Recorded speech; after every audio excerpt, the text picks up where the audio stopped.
hand. What you see in places like Bucha, that never leaves you. But for peace to endure in Ukraine and beyond, we need deterrence. I know that this House will endorse the principle of winning peace through strength. Yeah. So we will continue to stand behind the people of Ukraine.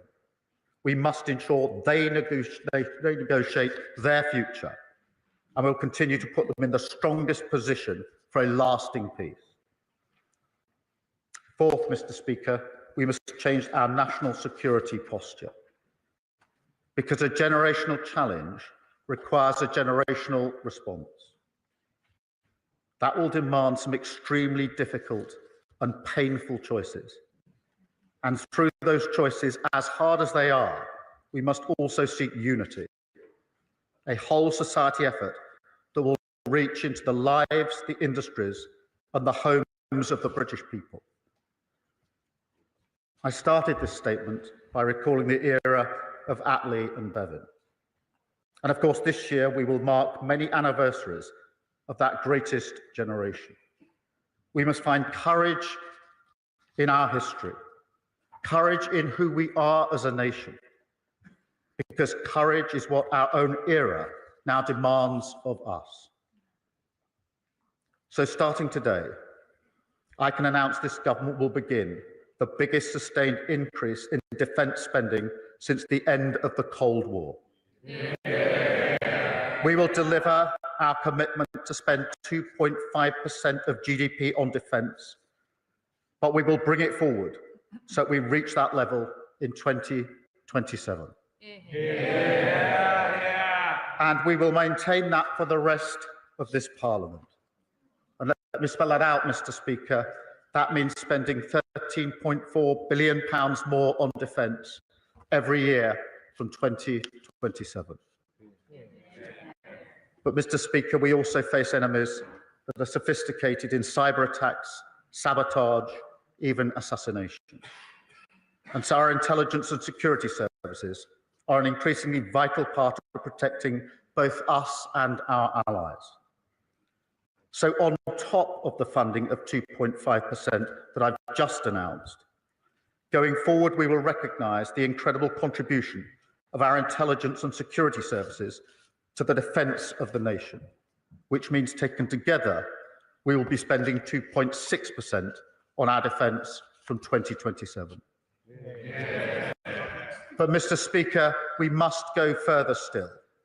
I've long argued that in the face of ongoing generational challenges, all European allies must step up and do more for our own defence. So, subject to economic and fiscal conditions and aligned with our strategic and operational needs, we will also set a clear ambition for defence spending to rise to 3% of GDP in the next Parliament. Yeah. Mr. Speaker, I want to be very clear. The nature of warfare has changed significantly. That is clear from the battlefield in Ukraine. And so we must modernise and reform our capabilities as we invest. I equally want to be very clear that, like any other investment we make, we must seek value for money. And that's why we're putting in place a new defence reform and efficiency plan, jointly led by my right honourable friends, the Chancellor and the Defence Secretary. Yeah. This investment means that the UK will strengthen its position as a leader in NATO and in the collective defence of our continent. And we should welcome that role. It is good for our national security. It is also good for the defining mission of this government to restore growth to our economy. And we should be optimistic of what it can deliver in those terms.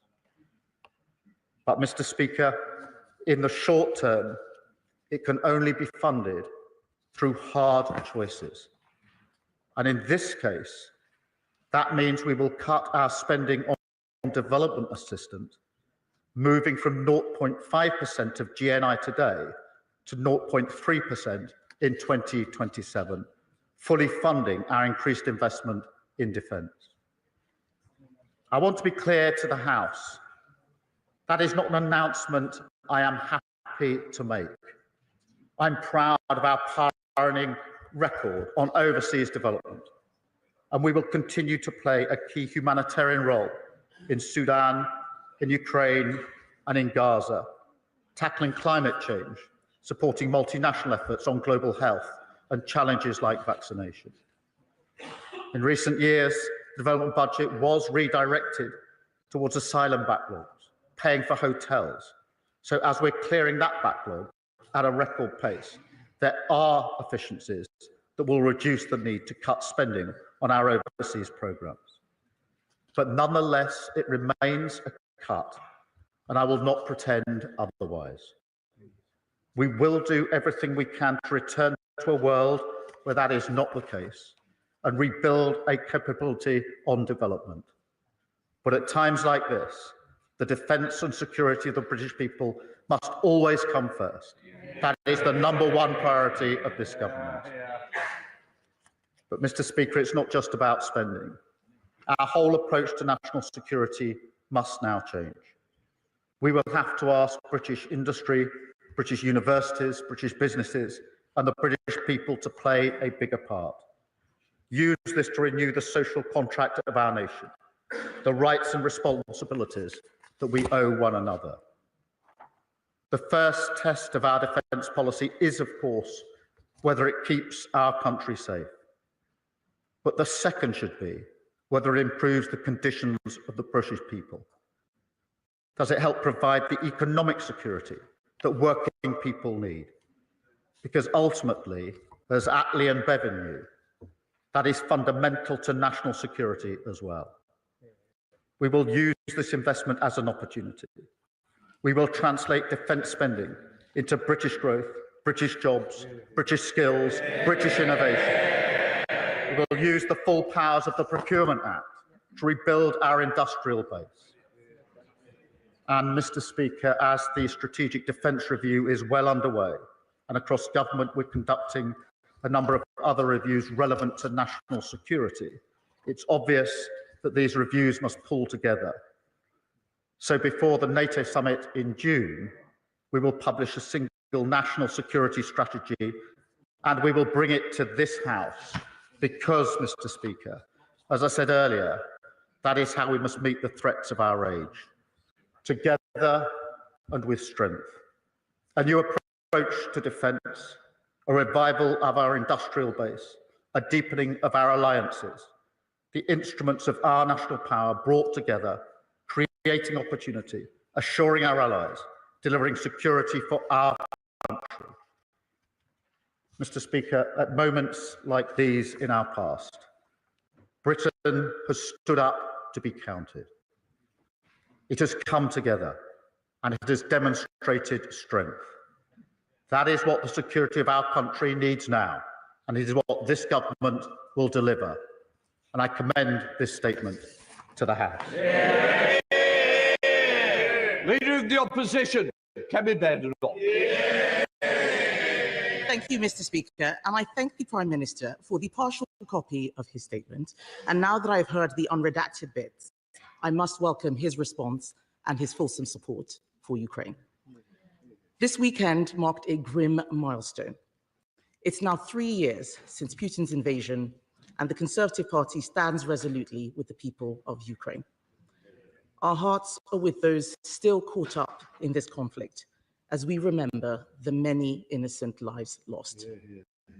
I will always be proud of the support the last Conservative government gave in the run-up to Putin's invasion and those first crucial weeks and months of the war.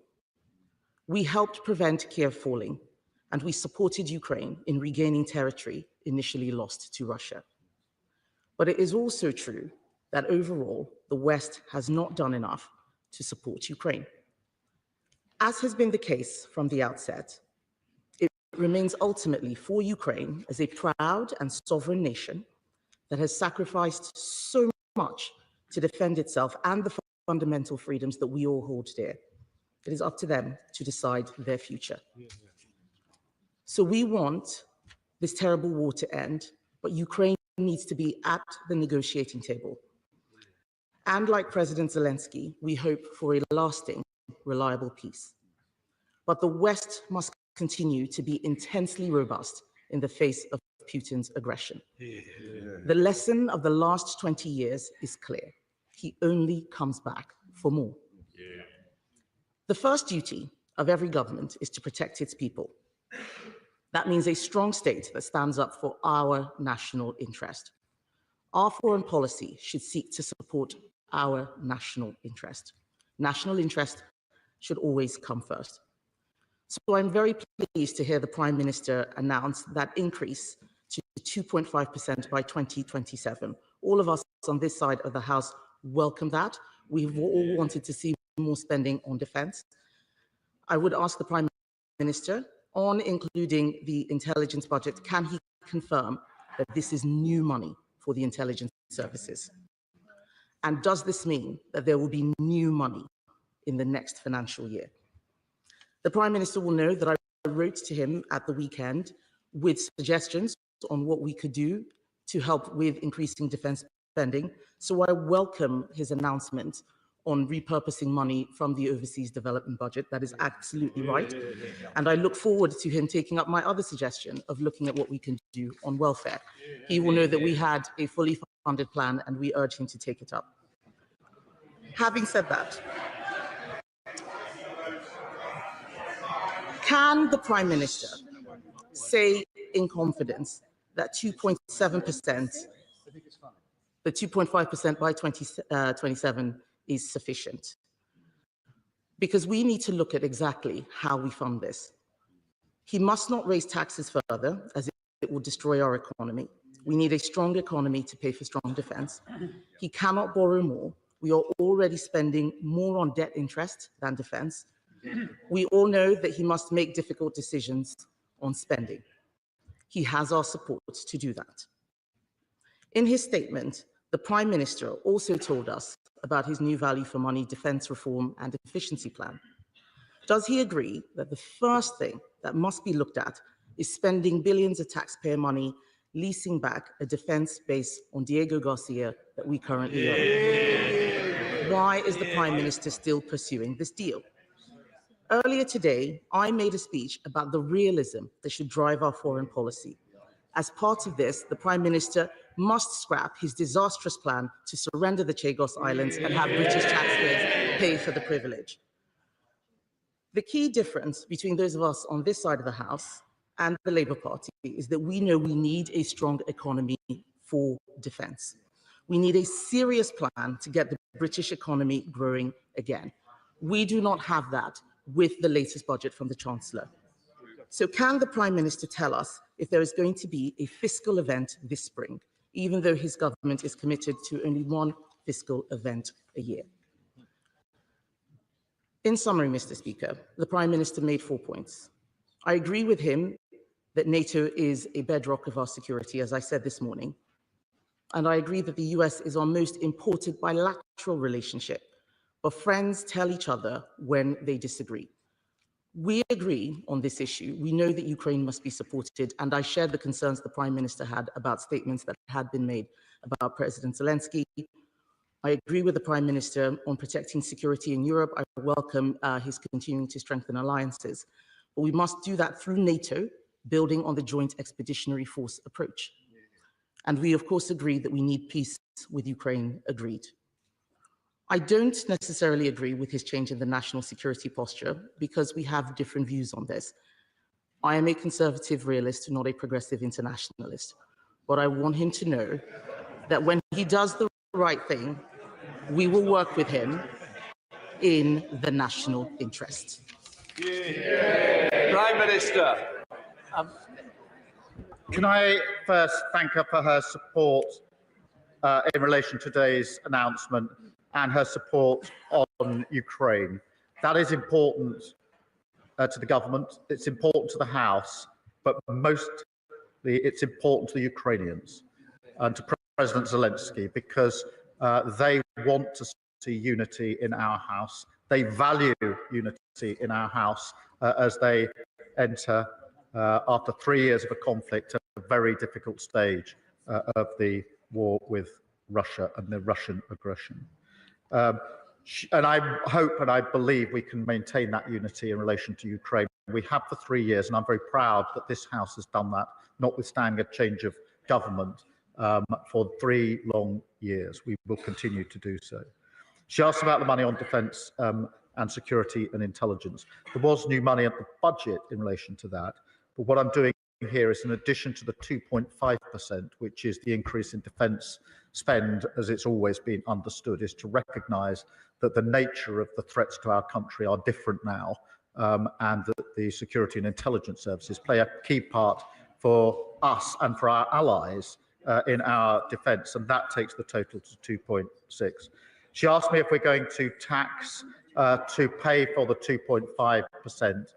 Or to borrow to pay for the 2.5%? The answer to that is no, which is why I've set out precisely pound for pound how we will pay for it today. That has meant a very difficult decision on overseas development, a very difficult decision, and not a decision that I wanted to take or that I'm happy to take. But it is important that we explain where the money will come from in terms and explain where it's coming from today. And I was only ever going to come to the House with a plan, with a timeline in it, a percentage in it, and an answer to the question, how are you going to pay for it? I would not have come to the House with a fanciful plan. And she says they had a plan. She says, of course we did. I've views on it, but the Institute of Government said of their pledge for 2.5% by 2030, Institute for Government, it does not add up. It's not a serious plan.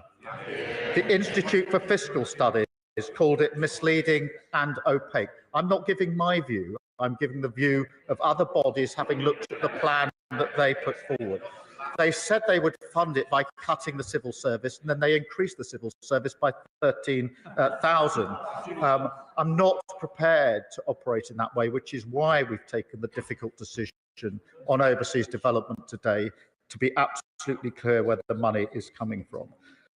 In relation to the final point about the approach that we take here and whether there's a difference between us, I hope not, because what I set out was NATO first as the bedrock of our security.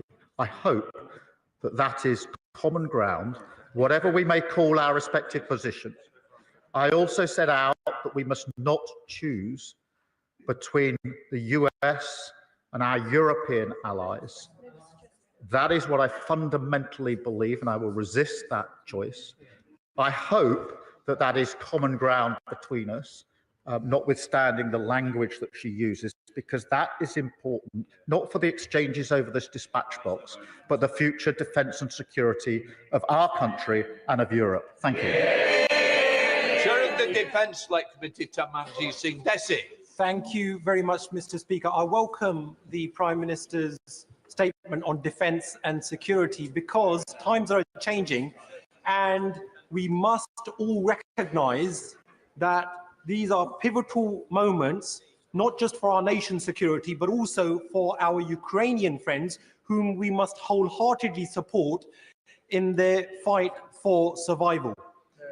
Mr. Speaker, in my role as Defence Committee Chair, during my various interactions with key stakeholders, I've begun to realise that there is considerable consternation amongst our European allies about whether long-established and hard-earned alliances, rather than a short-term transactional approach, can still be relied upon to secure lasting peace.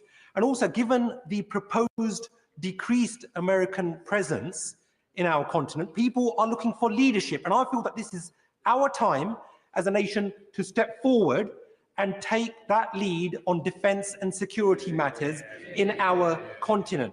So does my right honourable friend, the Prime Minister, agree that he will convey to President Trump and our American allies about our allies' anxieties and the need to strengthen our transatlantic NATO alliance at this perilous time for Europe? And does he also agree that he can be that person to take the lead on defence and security matters in Europe while coalescing our NATO allies? Can I just gently say, I know you've got a lot to say, but I've got a lot of members to get in. I've still got other bleeders. Prime Minister. Thank you, Mr. Speaker. Look, I do agree that our alliances are important, and that's why NATO is the bedrock of our approach. It has been for many, many years, and will continue to do so. I do accept that European allies and the UK have to step up and do more. In our heart of hearts, I think across this House, we've known that this moment was coming for the last 3 years. And now we've put that plan before the House. And of course, I will do everything I can to strengthen the alliance and the relationship between the US and the UK. It is a special relationship. It is a strong relationship. I want it to go from strength to strength. Thank you. Leader of the Liberal Democrats, Red Davey. Thank you, Mr. Speaker. Can I thank the Prime Minister for France's side of his statement? 3 years ago, Putin began his brutal, full-scale invasion of Ukraine. And as we watched Russian missiles rain down on Ukrainian cities, we feared he might have struck a decisive blow to Ukraine and its sovereignty. Yet Putin underestimated the strength of the ideals we share with our Ukrainian friends of democracy, truth, and liberty. He underestimated the courage and grit of Ukrainian soldiers who have spent 3 years heroically resisting Putin's war machine. Britain stood together with our allies in support of Ukraine.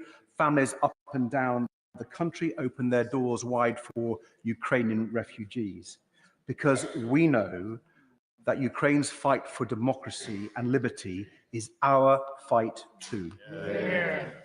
And in this House together, we stood strong together. And yet 3 years on, the future of Ukraine and security in Europe seems even more perilous. Then Washington was clearly on our side, but now the United States is voting with Russia, Belarus, and North Korea in the United Nations. President Trump labels President Zelensky a dictator, but not Vladimir Putin. Mr. Speaker, after the Second World War, Britain came together with allies around the world to establish NATO, and with America agreed to underwrite security on this continent, recognizing the threat to the security of one nation was a threat to the security of all nations. Mr. Speaker, the events of the past few days are clear. That era is over. We may be watching before our very eyes the betrayal of our Ukrainian allies by America, and with it the potential betrayal of Europe and of Britain too. We must respond. Now it is up to the United Kingdom to lead in Europe. As a nation, we must seize this moment. Mr. Speaker, it is for our national interest that Liberal Democrats have supported the Prime Minister's proposals on Ukraine, including British troops joining a reassurance mission in Ukraine if a just settlement is reached. And that is why we strongly support the Prime Minister raising defence spending to 2.5%, preferably using seized Russian assets to pay for extra defence support for Ukraine. We will scrutinise all aspects of the government spending plans carefully. But I hope that moving at pace to 2.5% will mean ministers will shortly announce the reversal of the Conservatives' short-sighted cut of 10,000 troops from our armed forces. But, Mr. Speaker, the Prime Minister is right. We must go further. So will the Prime Minister initiate talks between all parties in this House to establish that vital consensus needed to take us to spending 3% of GDP on defence as soon as possible? The Prime Minister will know that for months, we Liberal Democrats have urged the government to seize the frozen Russian assets, which amount to over £20 billion, and repurpose those funds for Ukraine's defence. So will he take immediate steps to gather European leaders and begin the seizure of Russian assets so that we can support Ukraine no matter what America does? And will he, on his trip to Washington, try to persuade President Trump to do the same, to make Russia pay? The Prime Minister will know the whole country will be willing him on, hoping that he might be able to persuade Donald Trump to change his mind on Ukraine. We on these benches think he is right to try. But should that not work, Mr. Speaker? Will he be clear where the United Kingdom then stands? And will he make it clear that if necessary, if absolutely necessary, it will be with Ukraine and our European allies, not Putin and Trump? Prime Minister. Can I firstly thank him for his support on Ukraine? It's been steadfast and it's been across this House, and for the same reasons as I replied to the Leader of the Opposition, it is important, not just here, but to those in Ukraine. We do need to step up and lead in Europe. We've been saying that for a very long time. All European countries need to do more, and now is the moment to do so. But we need to do that together with the US, because what is needed more than anything is a lasting peace, a ceasefire that simply gives Putin the chance to regroup and to go again is in nobody's interest. A lasting peace means that we must talk about issues like security guarantees.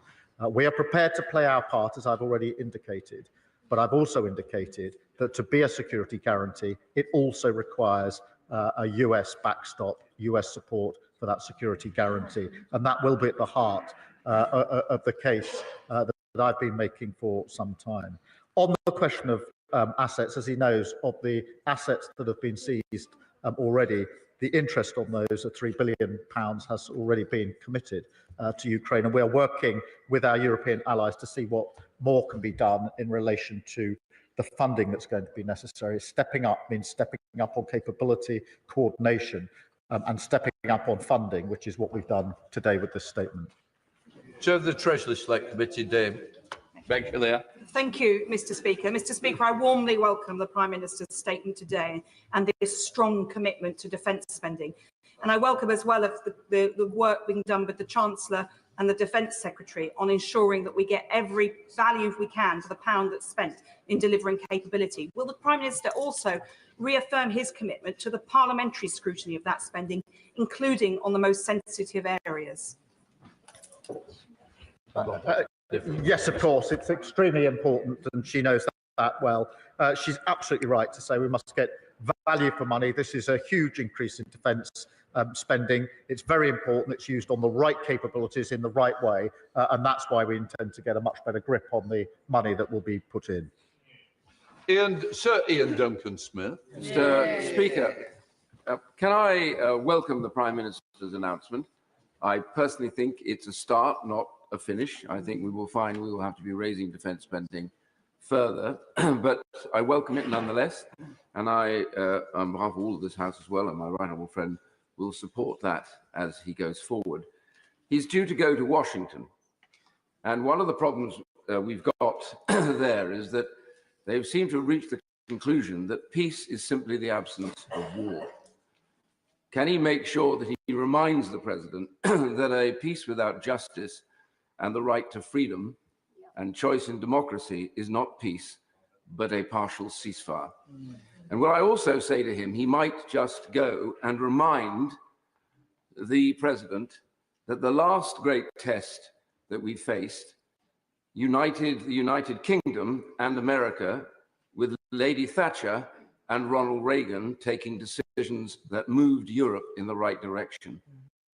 Can he appeal to him, instead of running around making adverse comments, perhaps to link hands with the United Kingdom to persuade the rest of Europe to step up as we are now stepping up?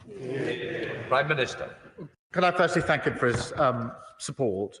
And the point he makes about a lasting peace and what it must be is really important, because this isn't about just stopping the fighting.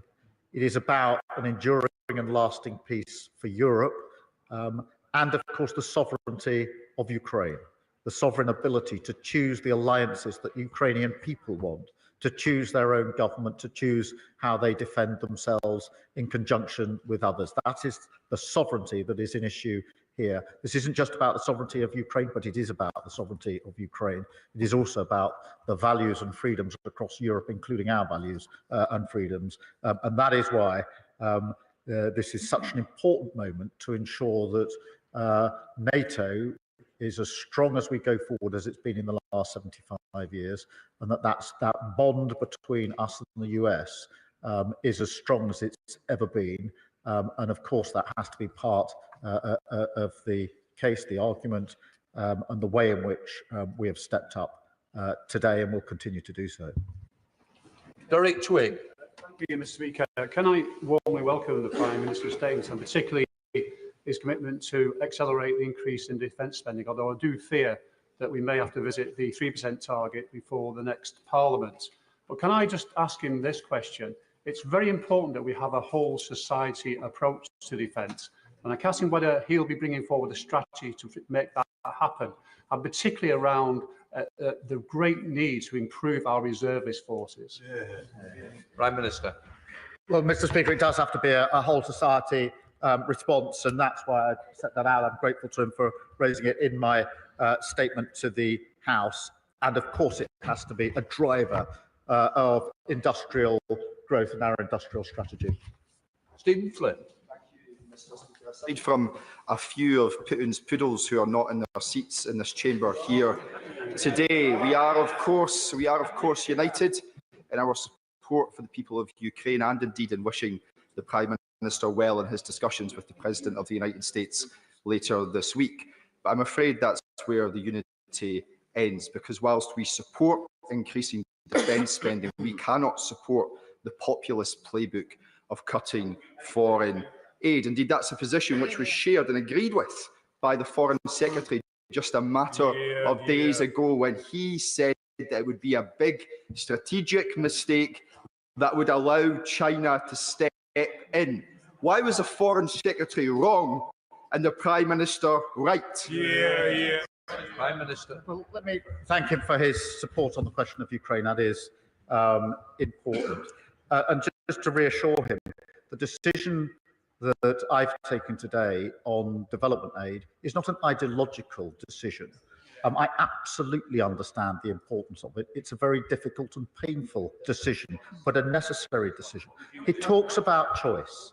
He talks about choice. They welcome the biggest settlement since devolution in the budget, but they voted against it because they couldn't take a choice. He welcomes the increase in defence spending, but he doesn't want to say how he will fund it. Choices, grown-up choices about the future of Europe require grown-up decisions and choices, and that is what we've done. Nick Smith. Mr. Speaker, instability in Europe does wash up on our shores, and so can I accept the hard decision the Prime Minister has made today to invest in defence, and this means difficult decisions in international development. My question is, though, can we please invest more in cyber, given the disinformation and the cyber attacks that our country faces on a daily basis? Well, thank you for raising this, because cyber is part of the tools for warfare these days, which is why we increased funding at the budget and why I've adjusted the 2.5 to 2.6 in the way we've presented the case to the House today. Andrew Mitchell. Thank you, Mr. Speaker. I agree entirely with the strategic direction the Prime Minister has set out today. Defence and security must come first, but he does have choices about how he funds this important uplift. He and I voted together in the last Parliament against balancing the books on the backs of the poorest people in the world. Does he still think that vote was right? Well, I'm proud of that vote at the time. I'm proud of the work that our country's done on development, and this is not a decision that I want to make, and I absolutely want us to get back to more funding on overseas development and back increasing those capabilities. Obviously, some of that is helped if we can, as we are, get the asylum backlog down and stop using this money to pay for hotels, which is not what it's intended for. But this has been a difficult decision. He knows how much I value overseas development, how important it is. But I thought and do think that the most important thing today is to be absolutely clear about the commitment we're making on defence, to spell out the reasons we're making those decisions, and to set out penny and pound exactly how it's going to be funded. What I wasn't going to do is come to this House with a plan that was not credible and not costed, because I think that would be far worse for our country. But the tenor of what he says, I do accept in terms of the importance. Alex Baker. Thank you, Mr. Speaker.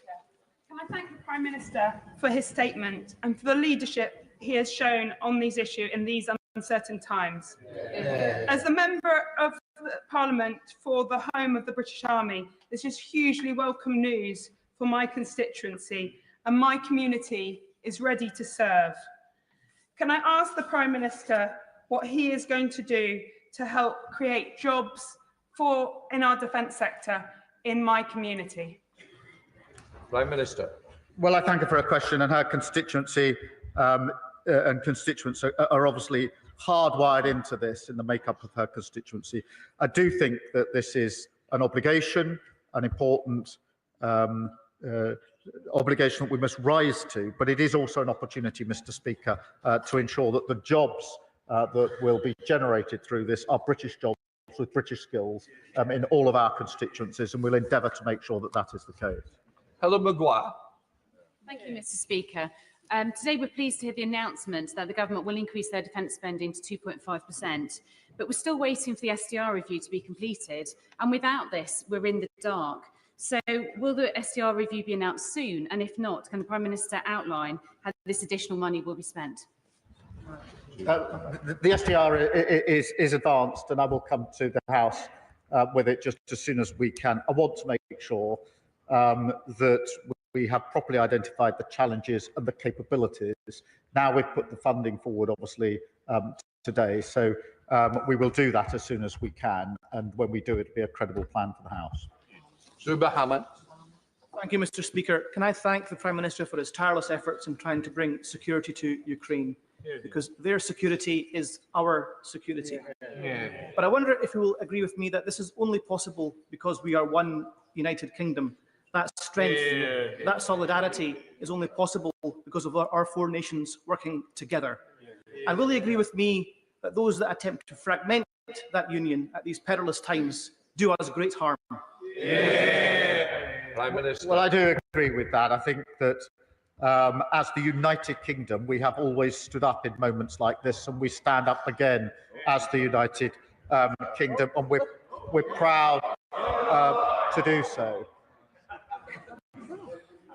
This is an important moment at a juncture after 3 years of a conflict.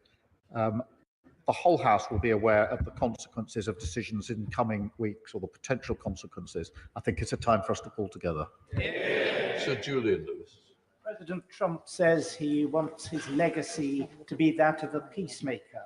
So in his difficult conversations with the President in a few days' time, will the Prime Minister remind him that the reason why the enforced division of Czechoslovakia before the war was a step on the road to disaster, whereas the division of Germany at the end of the war did not lead to World War III, was that the western half of Europe at the end of World War II was not demilitarized. So if there's to be a stable Ukraine after any such enforced division, there must be military protection for the unoccupied half of Ukraine. Prime Minister. He's right to talk about peace. It's what everybody wants, not least the Ukrainians. But it must be a lasting peace and not a temporary ceasefire. And I do agree that means it needs security guarantees. The configuration of that needs to be agreed, but it needs to be security guarantees sufficient to deter any further aggression, because otherwise it will be the ceasefire and will be the worst of outcomes for the whole of Europe. Calvin Bailey. Thank you, Mr. Speaker. I thank the Prime Minister for his leadership and the announcement today, committing us to 2.6% of defence spend at GDP on defence spending and 3% beyond that. This is in stark contrast to the 14 years of erosion of defence spending, of the hollowing out of our services and the service life that resulted. Does the Prime Minister agree with me that the reforms being put forward by the Defence Secretary are essential to deliver deterrence and prevent further acts of Russian brutal imperialist aggression in Europe? Prime Minister. The reforms are really important. The strategic review is very important, and the funding is very important, because this is a moment where we must step up and play our full part in the defence of our country and the defence of Europe. And I've already said what I said about the plan that the party opposite put forward at the election. I've not quoted my words. I've quoted the words of the Institute for Government, who said it was. Well, I would say what I think, but I think what they said was perfectly right, which was it wasn't properly funded. It wasn't a credible plan. We've put a credible plan before the House, and I'm glad it's been welcomed. Where should we go? Let's have a Roberts. Diolch yn fawr iawn. And Plaid Cymru stands firm with the need to safeguard Ukraine's sovereignty, because international security is also national security. But the UK will now cut the already diminished foreign aid budget to fund military spending. National security calls for building peace as well as armed forces. Given the importance that overseas aid plays in preventing conflict, building democracy, and curbing warmongering tyrants, and to paraphrase his Foreign Secretary, surely this too is a massive strategic and moral mistake. Prime Minister. She's right to raise the importance of overseas development. I've said that from the dispatch box a number of times. But this is a moment where we have to step up. This is a moment where we have to increase our defence spending. Of course, everybody in this House would wish that wasn't the situation. We've had a peace dividend for many years. That has come to an end, and we have to step up, and our first duty is to keep the country safe. And in order to do that, it requires a credible plan, a difficult plan, I accept, not a plan, not a decision I wanted to make, but a credible plan for the defence and security of our country and the defence and security of Europe. Richard Quidley. Thank you, Mr. Speaker. I welcome the Prime Minister's statement, and I agree with him that it is the beginning, not the end of the process. But does he agree it's not just how much money you spend, but how well you spend it? And will he join me in thanking all of our armed forces personnel for the commitment they show day in, day out to defending our nation? Prime Minister. I agree with both those propositions in terms of what we spend, how we spend it, and of course, speaking for myself, for the government, I'm sure for the whole House, we thank our armed services for what they do on our behalf day in, day out. John Glenn. Thank you, Mr. Speaker. It is without doubt that an enduring peace is only achieved if we have enduring security arrangements. So I warmly welcome the Prime Minister's announcement on defence expenditure and the commitment to it. But I would like to reiterate my observation, the observation of others around the way that that money is spent. For a generation, we have been complacent, and there is significant dysfunctionality in the way that industry works with government on the procurement and delivery of defence capabilities in this country. I would urge him to keep his Defence Secretary in place for the duration of this Parliament, so he can so that we can, across this House, find some common purpose to deliver enduring reforms that stand the test of time. Treasury after Treasury has found it impossible to get to grips with defence expenditure. We must achieve that in this Parliament. Prime Minister. Well, the Defence Secretary just asked me if he could reply to that question. But the point he makes is a really important one. Procurement has not been in the right place. The grip on defence spend hasn't been in the right place, and we haven't used our businesses in the way that I think we could have done in the past. I mean, I would gently say 14 years might have been a good period to have got to grips with that. But we do need to get to grips with it now. I actually think it'll be welcomed by the whole House as we do so, because we do need to do that. Louise Jones. of my colleagues started his career in the shadow of Putin's first invasion of Ukraine back in 2014. We knew then what Putin was capable of, and we knew then what Putin intended to do. However, our service was marked by swinging cuts from the Conservative government that left our armed forces lacking key capabilities. There's an old saying, if you want peace, prepare for war. Can the Prime Minister assure me that this extra cash will be well spent to cover those capabilities and take advantage of the new technologies we desperately need? Prime Minister. Well, can I thank her for her question, but also for her service? And she's absolutely right that this money must be well spent on the capability that we need, and it will. Sammy Wilson.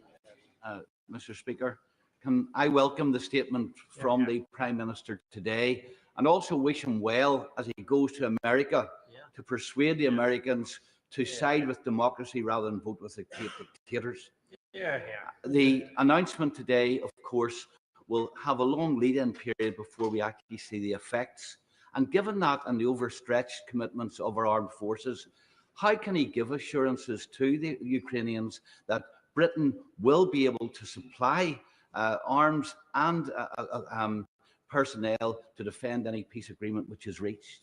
Prime Minister. Well, I thank him for his support. On the question of security guarantees, obviously quite intense discussions are going on at how that would look, what it might involve. I'm absolutely confident that we can play our full part. I won't disclose details to the House for reasons that he will understand, but I'm confident that we can and we will play our full part in whatever security guarantees may be needed. Of course, with US backing, which is important if there to be proper guarantees. Alice MacDonald. Thank you very much, Mr. Speaker. I welcome the uplift in defence spending, but as the Prime Minister has recognised, this is a difficult decision when it comes to our aid budget. I, like many others in the House, have seen the first-hand impact that the aid budget makes, not only on tackling poverty, but on our own stability and prosperity. So I welcome what the Prime Minister has said so far, but can he reassure us that our commitment to get back to 0.7% as soon as fiscal circumstances allow still remains? Prime Minister. Yes, I want to see that. And I also want to reassure the House that on vital issues like Gaza, Sudan and Ukraine, notwithstanding the difficult decision that we've taken today, it is important that they are prioritised for reasons that are obvious across the House. Ella Chance. Thank you, Mr. Speaker. Well, there are members across the House clearly recognise the need to invest more and indeed to invest differently in defence and security. It's obviously, unbelievably counterproductive and short-sighted to fund that by slashing aid to the poorest and most fragile countries, or indeed by squeezing already stretched departmental budgets. So can I ask the Prime Minister, why will he not fund this by increasing taxes on the most wealthy rather than placing the burden on the poorest? Prime Minister. I don't think that the plans, as far as I've seen them being put forward on the other side, are realistic. It is for us, if we're to make a commitment like this, to put forward a credible, costed plan where we can say with certainty precisely where the money is coming from. And that's why we've taken the difficult decision that we've taken today. Dr. Rupert. Thank you, Mr. Speaker. The Prime Minister's statement hits the nail on the head, unlike the rantings of J.D. Vance at the Munich Security Conference on European freedom of speech. So I know that it's going to be particularly welcome in the Ealing Ex-Servicemen's Club. Could I ask him, therefore, to recommit to our veterans, to the OSCE, and to organisations like the Army Cadet Centre in Acton and the TA Reservists in Wood Lane, either of which would welcome a visit, for those who have served our nation and who will do in the future? Prime Minister. Yes, I'm happy to make that commitment, and I'd ask her to carry that message to her constituents, along with the thanks of myself, the government, and the House. Bernard James. Mr. Speaker, when the Prime Minister flies off to Washington, will he go taking the confidence that this House and indeed the whole country are behind him and wish him well in that very difficult meeting, knowing that this country and our continent is possibly facing the most dangerous moments that we have seen since the height of the Cold War. May I also welcome the statement increasing defence spending? Some of us would say a couple of decades overdue, but will he accept that the benchmark for the success of the defence review is not some arbitrary percentage of what we're spending? It's whether we are spending whatever is necessary to give back to our armed forces the war-fighting capability that is the only real deterrence that the Russians will respect. And can I say to him, I very much doubt that 2.5% or 3% will be enough. And I don't say that as a criticism, but as something, as a nation, that we must be prepared for. Prime Minister. Well, can I thank him for his sentiment? And I think it is important at a moment like this that I'm able to carry the House with me as we undertake the next stage of these discussions about the security and defence of Europe, because it is a very important generational moment. And this House and this country have always come together and stood up at moments like this. Look, I know he's been a long supporter of increased defence spending and capability, and the notion that there must be a war-fighting capability. He's right about that, and that's why we made the decision we have today. John Slinger. Thank you, Mr. Speaker. I welcome the Prime Minister's statement and his strong leadership. Does the Prime Minister agree that as we rightly reassert the concept of taking responsibility by our own people, military and economy, but also by our friends on the continent of Europe, we must also reassert the responsibility of all countries to defend the international rules-based system that has at its core the concept that bullies must not get away with invading their neighbours. Because if they do, not only will we dishonour the bravery and sacrifice of our Ukrainian friends, but also our collective security will be weakened. Prime Minister. Well, two of those rules-based systems are fundamental: the UN Charter and the NATO framework, and all of the articles in it. Hugely important rules-based frameworks that we must absolutely adhere to. And I wrote many times about the UN Security Council as a lawyer. My first appearance at the Security Council was sitting around a table with a country that was in clear violation of the Charter itself, and I did not feel at all comfortable. Victoria Collins. Thank you, Mr. Speaker. 3 years ago, I have distinct memories of helping my Ukrainian friends and colleagues flee the country as tanks came towards their homes. Since then, people across Harpenden and Berkhamsted have opened their doors, but the hope that they once had has turned to fear, and fear of what is happening globally.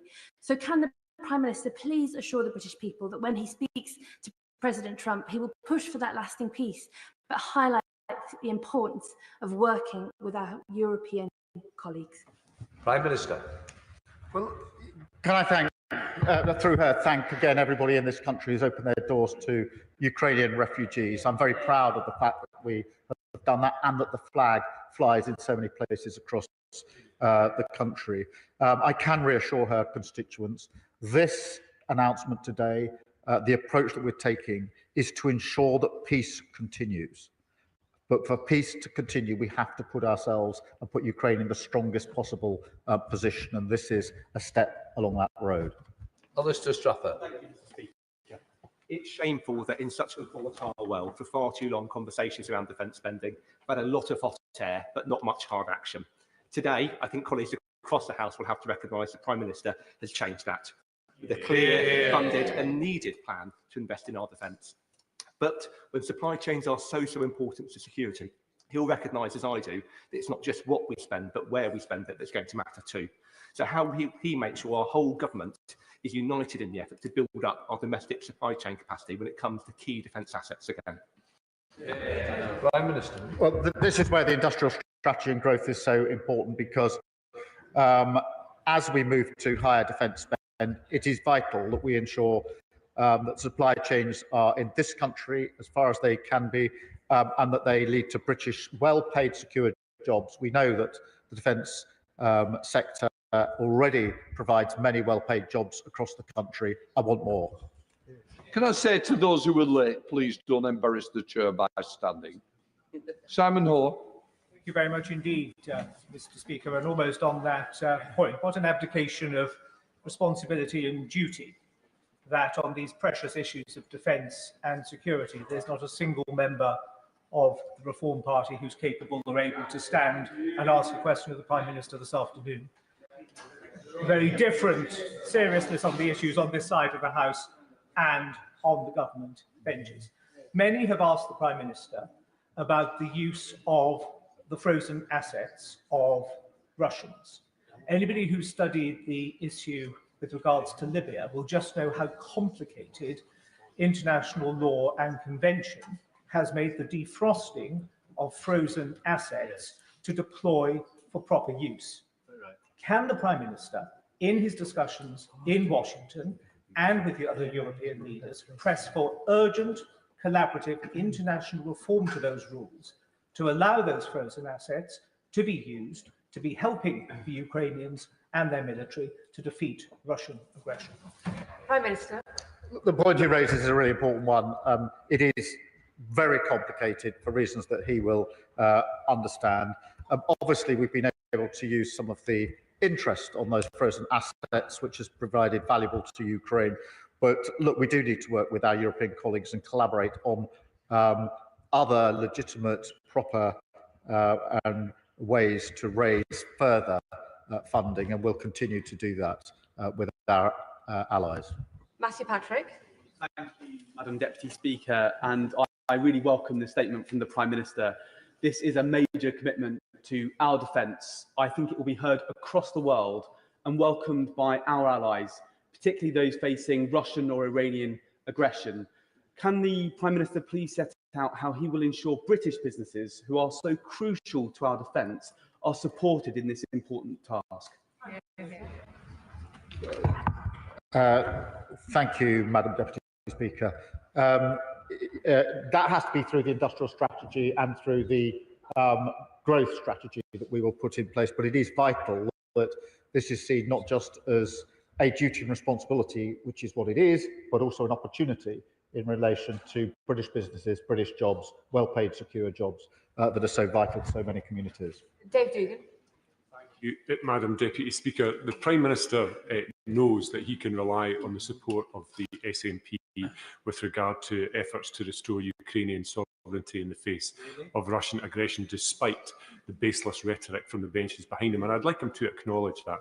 And I welcome that he's raised defence expenditure to 2.5%, albeit by 2027, which will be 3 years after the election, despite it being in the Labour Party's manifesto. But it cannot be right to balance those books with a government budget of 1.1 trillion of the poorest in the global society. So when he goes to Washington on Thursday and he gets his pat on the back from the United States President, will he spare a thought for the predominantly women and children who will suffer immeasurably, and some of whom will die as a result of his decision today? Well, can I thank him for his support on Ukraine?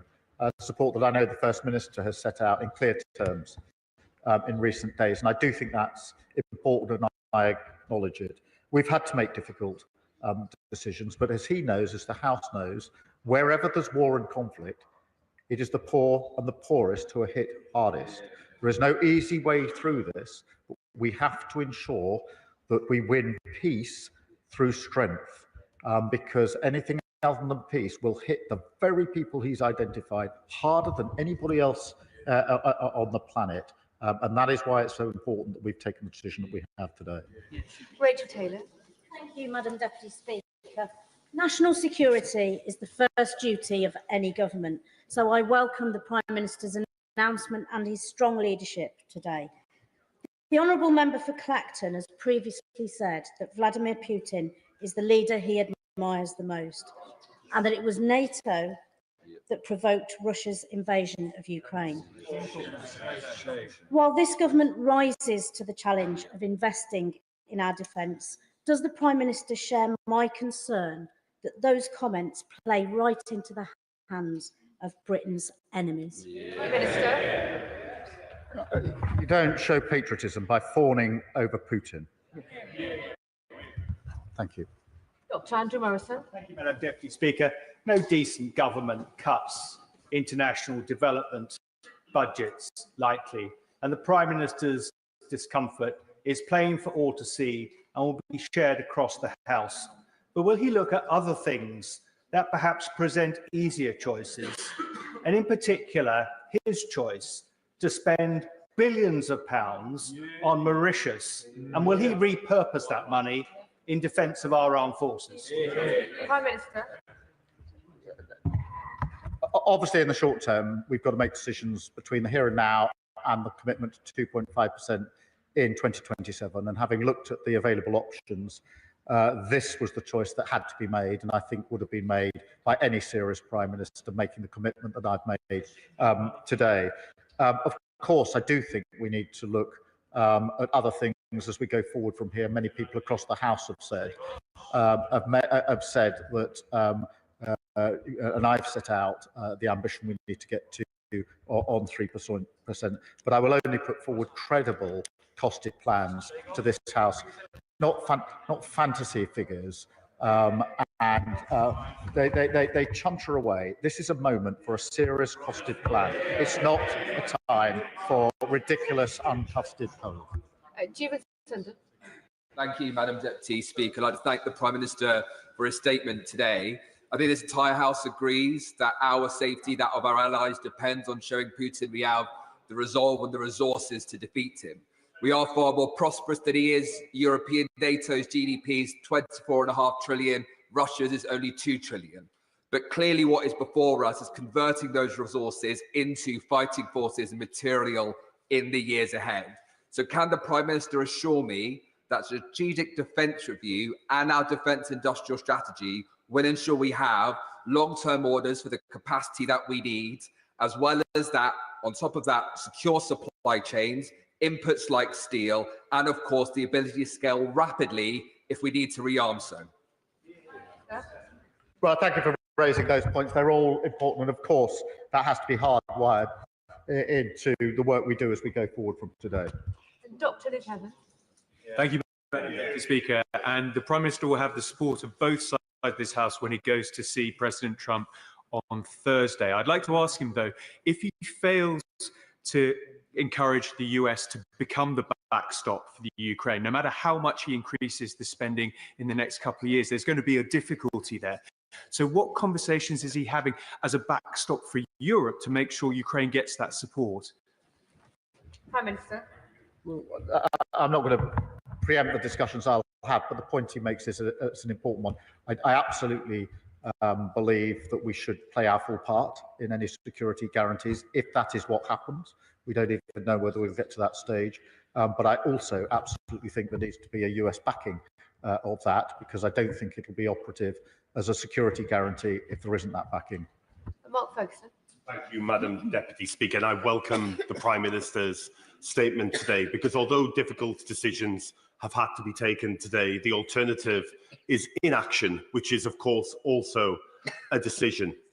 Does the Prime Minister agree with me, though, that the lesson of history is that Ukraine's survival, Ukraine's defence, is completely indivisible from our own?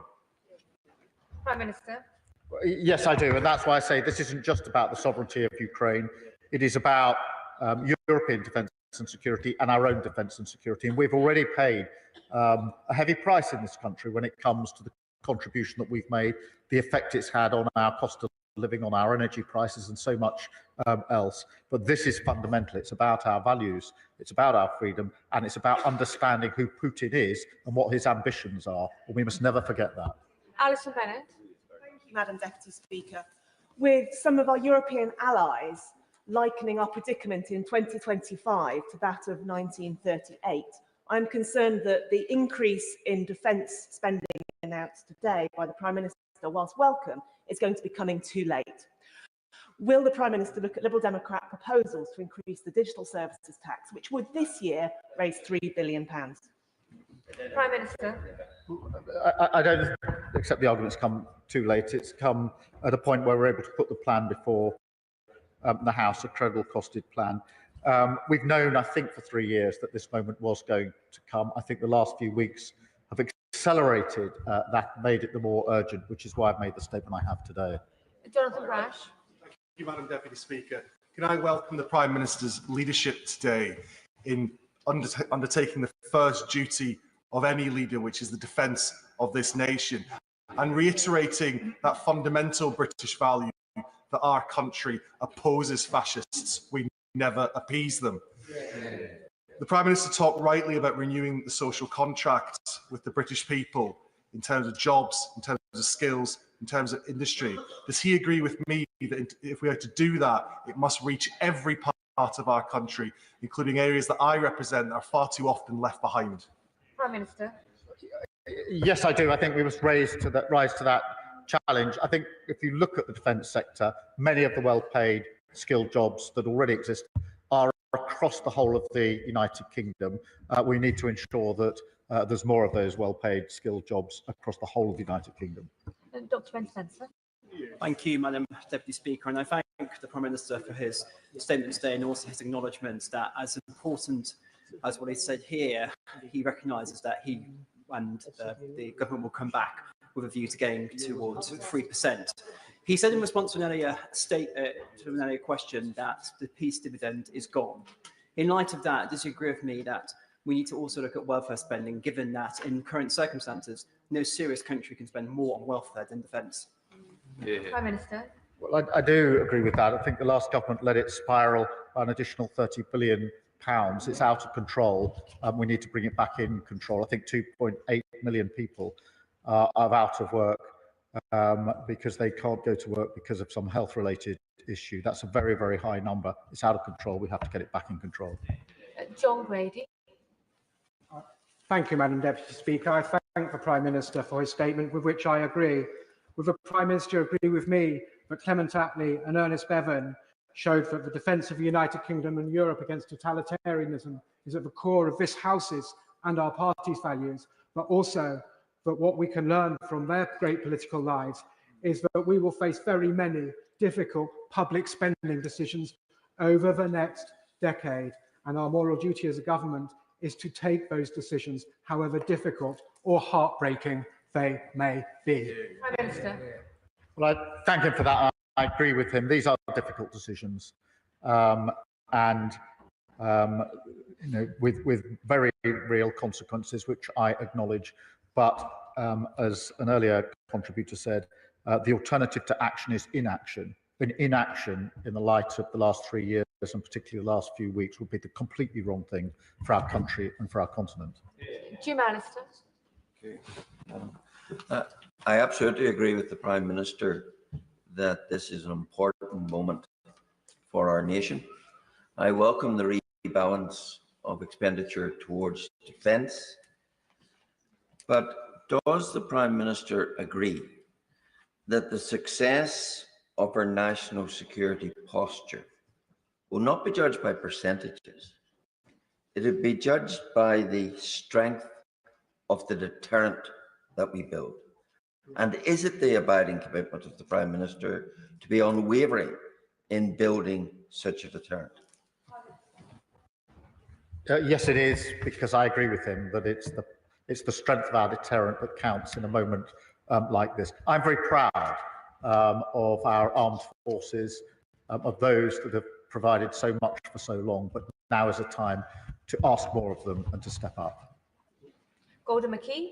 Thank you very much, Madam Deputy Speaker. The Prime Minister spoke about the threat that Russia poses in our waters. Just a few weeks ago, I saw a piece of undersea cable which was cut, almost certainly by a Russian vessel. So can I ask the Prime Minister, what more can the government do to protect Britain's undersea infrastructure from foreign attack? Prime Minister. Well, I thank him for raising that issue. It's a bit like cyber. The way in which conflict and war and aggression is demonstrated these days is changing, and we must protect our vital assets, and that includes the cables under the sea. And I've had extensive conversations with European allies and with NATO about how we better protect that infrastructure. Lincoln Job. Thank you, Madam Deputy Speaker. I have been to war 3 times, and each time working for an American general. General Schwarzkopf in the First Gulf War, the outstanding David Petraeus in the Second Gulf War, and from General Robert Mills of the US Marine Corps in Afghanistan. One of the lessons that keeps coming up after those wars is that we have to prepare for the fight that we don't want to have. Can I welcome, absolutely, the Prime Minister's statement today, and also encourage him, as well as sending in the Chancellor into the new Defence Reform and Efficiency team, encourage him to take a personal interest in the way in which this money is spent in order that we prepare for the fight that we don't want to have. Prime Minister. Can I start by thanking him for his service, for his country? He's absolutely right that we have to prepare for the fight that we don't want to have. But I can assure him I have a very keen personal interest and duty and responsibility as Prime Minister on all of these matters. Sean Davies. Thank you, Madam Deputy Speaker. I welcome the statement from my right honourable friend, the Prime Minister. In places like Telford, which has a proud defence sector, those companies and the communities and the supply chain need certainty. So British taxpayers will be demanding that their money is used to support British-based companies to support our British troops around the world. Can my right honourable friend, the Prime Minister, assure me that each and every pound will be diverted to British industry or British-based industries to support our interests around the world? Minister. Well, I certainly want that to be the case wherever we can, and that's why we'll have the plan for reform and efficiency. But this needs to be translated into British skills, British jobs, secure jobs in every constituency across the land. Jeremy Corbyn. Thank you, Madam Deputy Speaker. It's disappointing that the Prime Minister's statement didn't include any reference to the United Nations or a pathway to end the dreadful conflicts in Ukraine, in Gaza, in Sudan, or the Democratic Republic of Congo. Clearly, his statement will have a massive effect on the poorest people in the poorest countries in the world through a cut in overseas aid budgets. But what effect will it have on the poorest people in this country, for example, over the two-child benefit cap, for example, the housing crisis that so many face?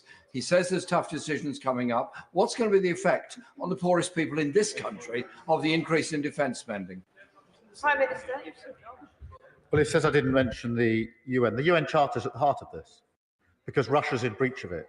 Russia is an aggressor that has invaded another country and is occupying part of that country and will go further if they are encouraged down that line. And that is why we need to take these decisions. It is the first duty of government to keep our country safe and secure. It's a duty I take extremely importantly, and the poorest people in this country would be the first to suffer if the security and safety of our country was put in peril. Mark Stewart. Thank you, Madam Deputy Speaker. The Prime Minister is absolutely right to say that NATO is the bedrock on which we found our alliance. He's absolutely right to say that we can only achieve peace through strength. And he is absolutely right to cut the foreign development budget to pay for a £13.4 billion increase in defence spending. It's a difficult decision, but there is nothing more important than the defence and the security of the British people. Can I ask the Prime Minister what conversations he's had or hopes to have with our European allies about their defence spending and whether he hopes to see increases across the continent in the future? Prime Minister. I've had, as he may know, extensive discussions with all of our European allies, particularly intense over the last 3 or 4 weeks, and will continue to do so because we are right to say that Europe and the United Kingdom need to step up. We need to do that alongside our allies. That means capability, coordination and spending. And the best way, in my view, to do that is in a collegiate, collaborative way, working with our allies. And that's what I've been doing. Bradley Thomas. Thank you, Madam Deputy Speaker. In a world where our adversaries are intent on blunting our national security and prosperity, I welcome the Prime Minister's statements and thank him for his commitment to increasing defence spending. Can the Prime Minister update the House on what actions the government is taking to discourage BRICS nations and other emergent high-growth economies from advertently or inadvertently doing anything that would assist Russia in its pursuit of its invasion in Ukraine? Prime Minister. I think this is a really important issue. And it is important that, as well as sanctions, we bear down on those that are providing assistance to Russia, whether that's countries or whether it's individual businesses, and we shall continue to do so, working with allies. Kevin Bonavere. Deputy Speaker, my right honourable friend, the Prime Minister, is absolutely right to say this is a generational moment in this country's security. I pay tribute to this generation's armed forces and also all those who work in the defence sector, like in Stevenage, where they are refitting the Storm Shadows for use by Ukraine for their security and our security. Does my right honourable friend agree that an increase in defence spending that he has announced today, not done properly, will also help the wider economy too? Well, can I thank his constituents for working in Stevenage? It's such important work that is being done. And of course, it's important that we make sure that this is measured in jobs and secure jobs across the country. House. Thank you, Madam Deputy Speaker. Last night, I attended a concert in Bath Abbey, Stand Together, and the Ukrainian Deputy Ambassador was there, and he particularly praised the direct link that my Bath Council had formed with the city of Alexandria, as it forms such strong people-to-people contact and is enduring and provides direct support. What more can the government do to encourage other councils to form these direct links to Ukrainian communities? Prime Minister. Well, I'm very pleased to hear about that direct link. I think the people-to-people contact is really important, both in relation to our appreciation and understanding of what's going on in Ukraine, and of course to the resilience of the Ukrainians. I would support any such initiatives. Joe Powell. Thank you, Madam Deputy Speaker. I warmly welcome the Prime Minister's statement, and in particular, I know the Ukrainian forces on the front lines will be reassured today. Clearly, the aid spending decision will not have been taken lightly, but following reductions at US aid, it does mean tens of billions out of the global aid system, which could be exploited by Russia and China. So I wonder, will the Prime Minister consider a deadline for ending the accounting of asylum costs to the aid budget, which is currently 28% or £4.2 billion of money that should be used on aid spending overseas?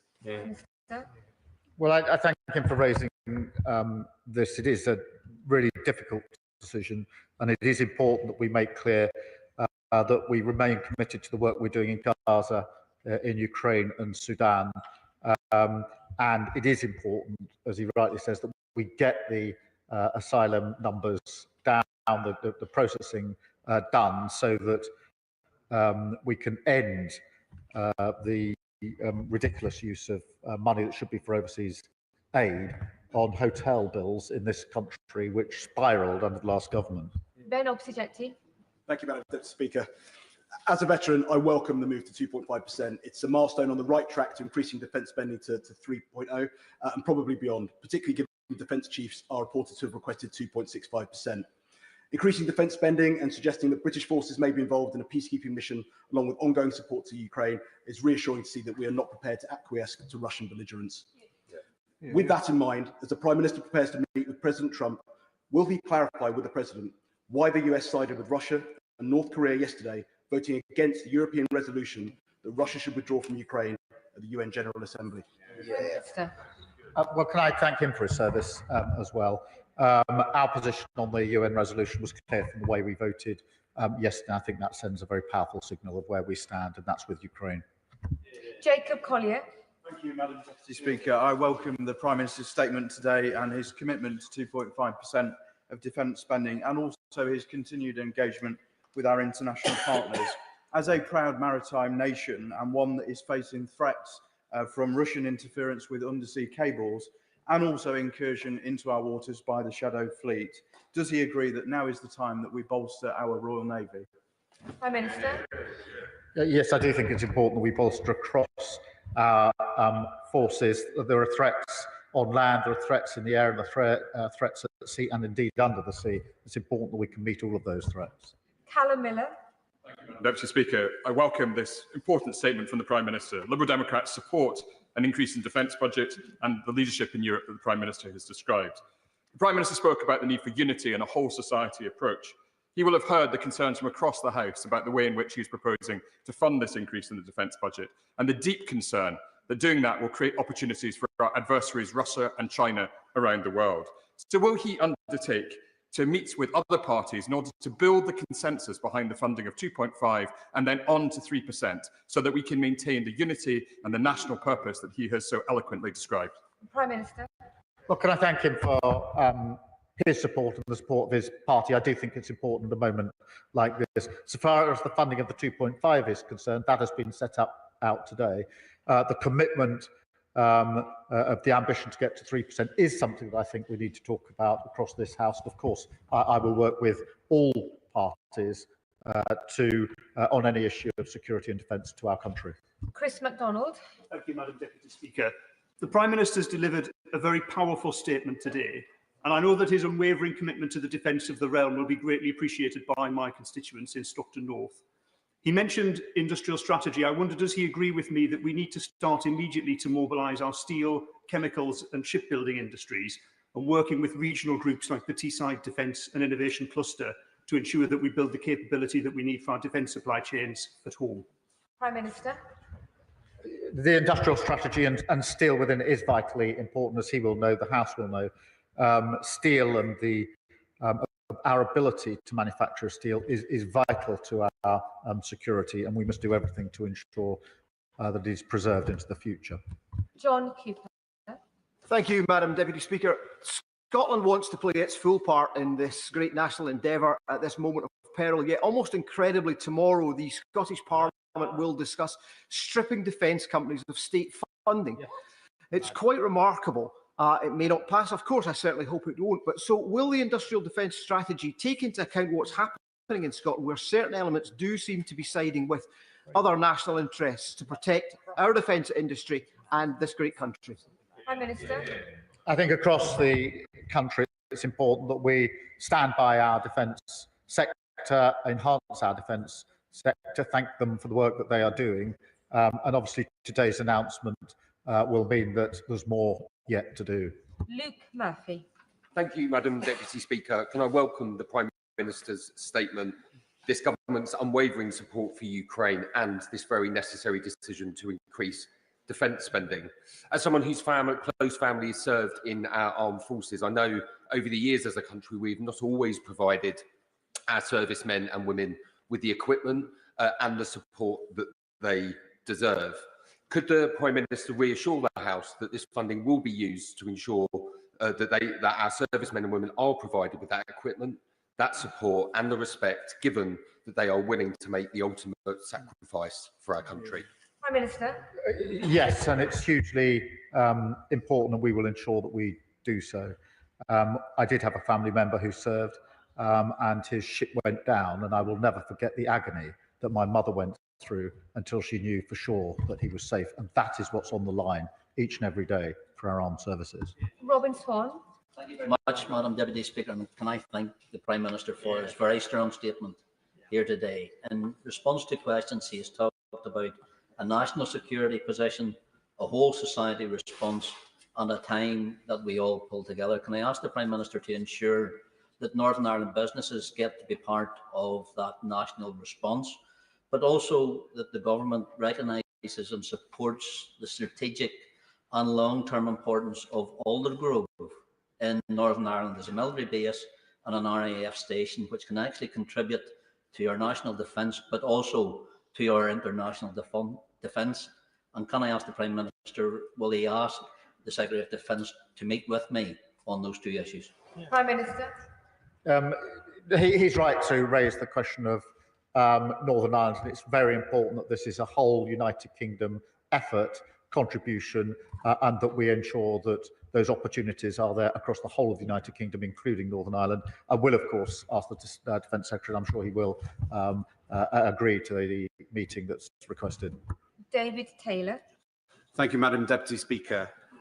I spent all of last week in Ukraine and had the opportunity to meet with one Defence Minister, with a number of soldiers on the front line. The Defence Minister painted a bleak picture of the situation there, including the fact that Russian productions of arms continue to go up and up and up. Meanwhile, the soldiers I spoke to on the front line are facing unimaginable challenges and need much more resources to win this fight. For that reason, I strongly welcome this announcement to get to 2.5% and increase support for Ukraine, and in future to get to 3%, because I'm convinced that we face an existential crisis in the world.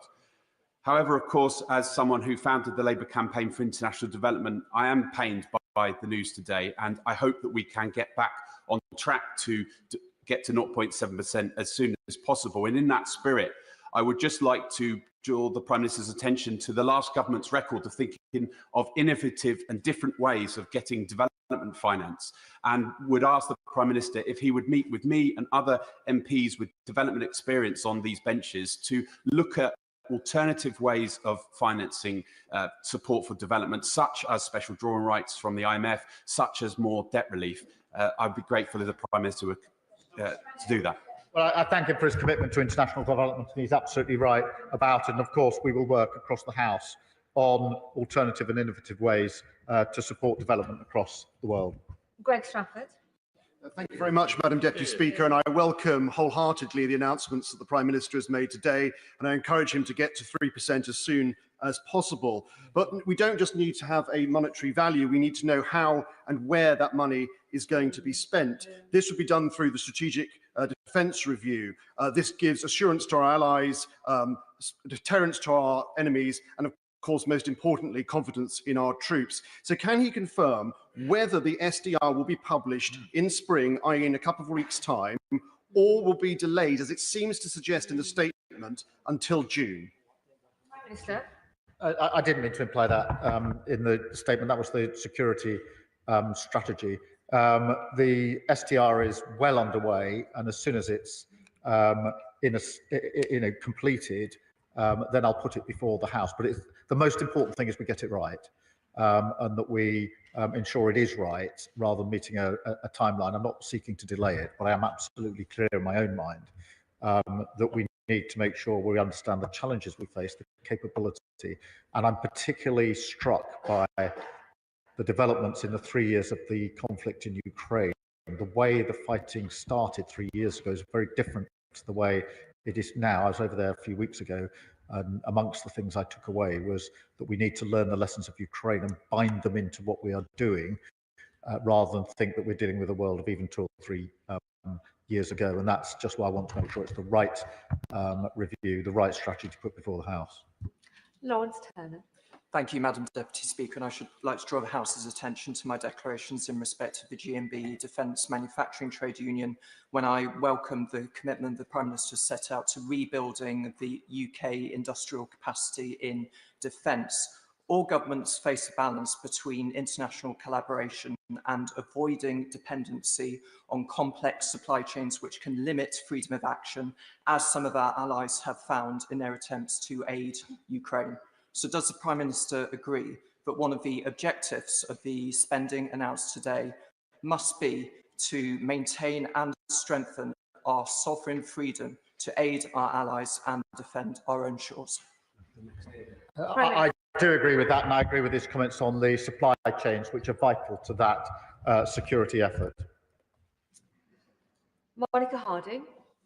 Thank you, Madam Deputy Speaker. As the former US Defence Secretary Jim Mattis said, if you don't fund the State Department fully, then I need to buy more ammunition ultimately.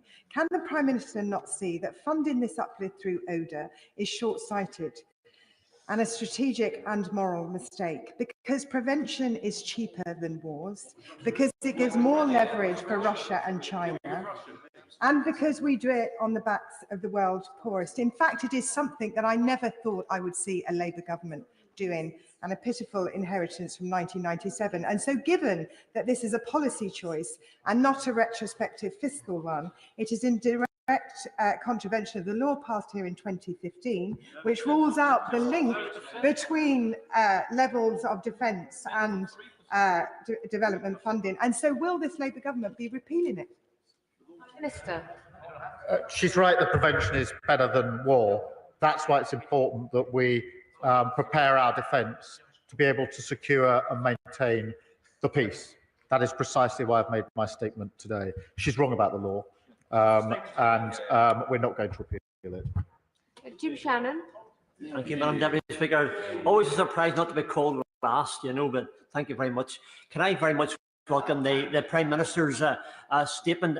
His statement today has encouraged everybody in this great United Kingdom of Great Britain and Northern Ireland, and we thank him for that.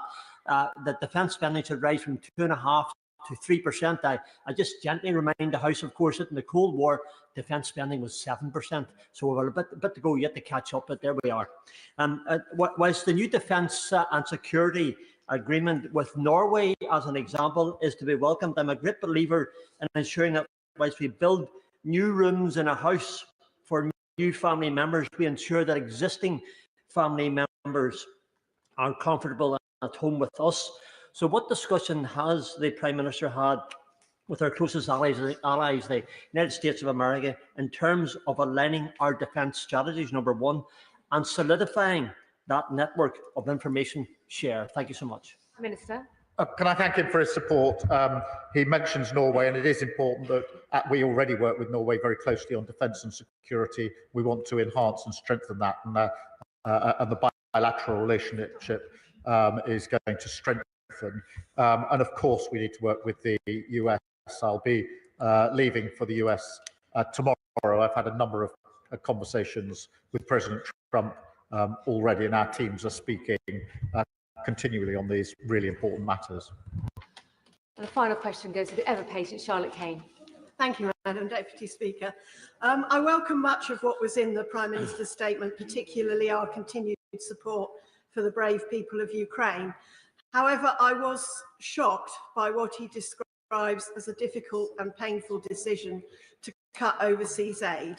I suggest nowhere near as difficult and painful as it's going to be for the very poorest families who find that our aid is no longer there for them. It's also hugely short-sighted because helping communities be stable and secure reduces the risk of war and unrest. So will the Prime Minister please assure us that he is going to look for less damaging ways to fund this much-needed increase in defence expenditure? Prime Minister. Madam Deputy Speaker, look, it is a difficult decision. There's no getting away from that. But we can't have a situation where members of this House stand up and support 2.5% heading to 3% on the one hand, and then can't agree or won't take the difficult decisions that are necessary in order to get there. I'm not pretending this is an easy decision. I'm certainly not pretending it's a decision I wanted to make as Prime Minister. It is a decision that I'm driven to make because of the security and safety of our country and our continent. I'm grateful to the Prime Minister. We've got in all members that were bobbing throughout. I'll give the front bench a few moments to swap over for the next statement.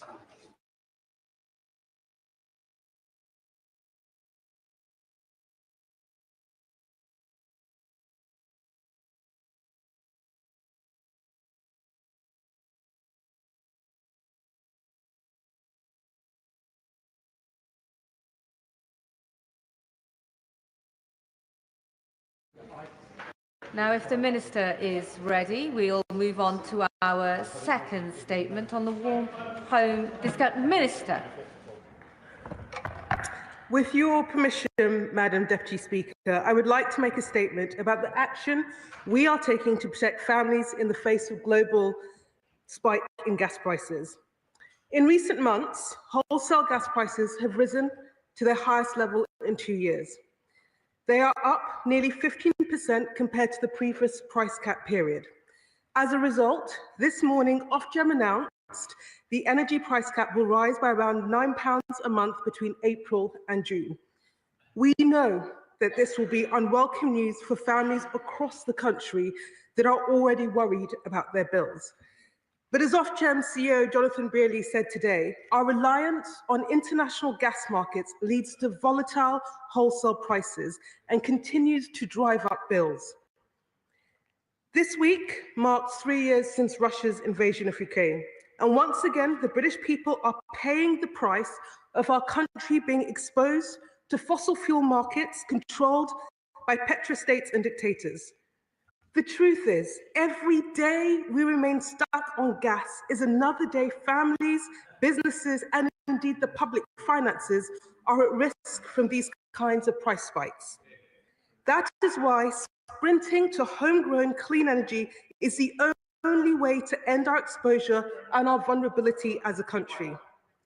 In the meantime, we are determined to do all that we can to protect people, and today I want to set out the measures we are taking. First, we want to provide greater help to the most vulnerable in time for next winter. The Warm Homes discount currently gives around 3 million families £150 rebate on their energy bills. The current system provides help to those on means-tested benefit, but excludes millions of people in homes not classified as hard to heat, as a result of criteria introduced by the last government in 2022. This criteria is seen by many as arbitrary and unreliable. It means there are families in almost exact same circumstances, with some receiving help and others not. Today, we have announced we will consult on proposals to abolish this restriction, meaning all households receiving means-tested benefit would be eligible for the bill support next winter. From 3 million families in the current system to more than 6 million with our proposals, so that 1 in 5 families in Britain would get help with their bills through this scheme, including an additional 900,000 families with children and a total of 1.8 million households in fuel poverty. Because this government is determined to do everything in our power to help people struggling to pay their energy bills and support the most vulnerable in our society. Second, because of our exposure to fossil fuels, the cost of living saw bills rocket to $2,500 and families plunge into unstable debt. Debt which continues to accumulate today. In the system we have inherited, every bill payer pays for managing this debt burden. We are determined to act on behalf of those in debt and all the bill payers who are paying the cost of it. So we are working closely with Ofgem to accelerate proposals on a debt relief scheme that will support households who have built up unsustainable energy debt through the crisis and have no way of paying it.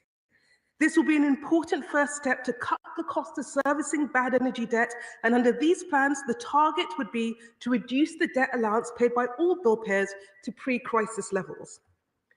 Third, we know that one of the best answers to high bills is upgrading homes so they are cheaper to run. So we will shortly be announcing details around £500 million of funding under the Warm Homes Local Grant and £1.3 billion under the Warm Homes Social Housing Fund to invest in home upgrades over the coming years and cut fuel poverty. In all, up to 300,000 households will benefit from upgrades in the next financial year through our Warm Homes plan, whether it's new installation, double glazing, a heat pump, roof solar panels. That's more than double the number supported in the last financial year.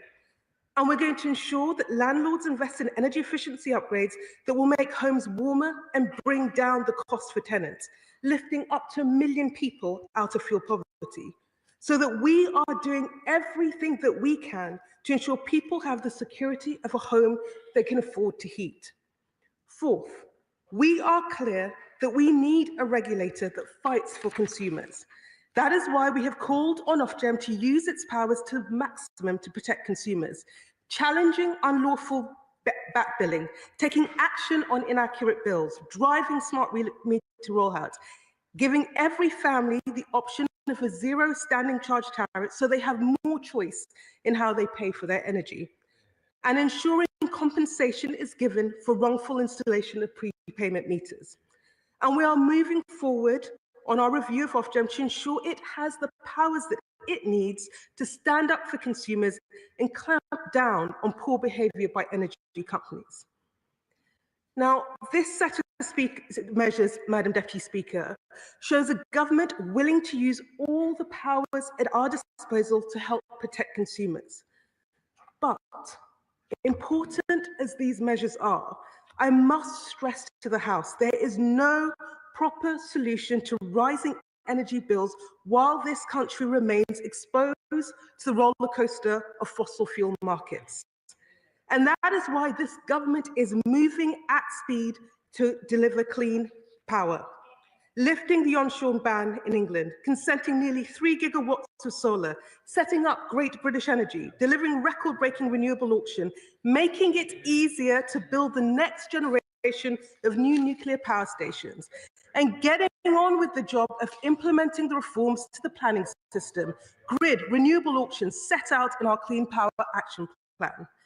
And look, I have to report to the House, however, that despite the importance of this mission, despite the fact that we are running at it, we continue to receive representation from parties opposite not to speed up, but to slow down.